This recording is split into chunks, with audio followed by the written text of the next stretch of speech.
আসসালামু আলাইকুম রহমতুল্লাহি ওবরাকাতুহ। আলহামদুলিল্লাহ, আল্লাহর অশেষ রহমতে সুস্থ আছি। আপনারা সবাই কেমন আছেন কমেন্টে জানাবেন। আজ অফিস থেকে বের হয়ে একটি কাজে তালতলা গেলাম।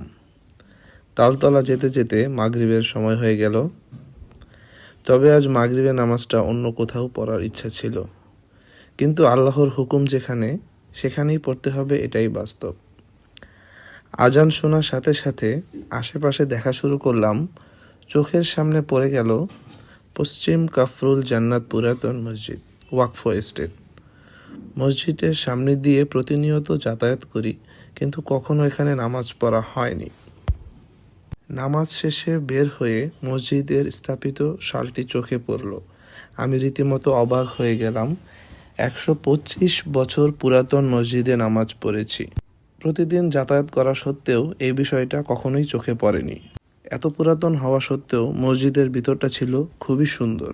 প্রতিনিয়ত এমন নতুন নতুন মসজিদের তথ্য ও ছবি যাতে আপনাদের সামনে তুলে ধরতে পারি, এই দোয়া করবেন। আপনাদের কাছে এসব ভিডিও ও তথ্য তুলে ধরার অন্যতম কারণ আল্লাহর ঘর মসজিদের প্রতি আপনাদের মনে ভালোবাসা তৈরি করা। আল্লাহ তাআলা সবাইকে হেদায়েত করেন, সুস্থ রাখেন, এই দোয়াই করি।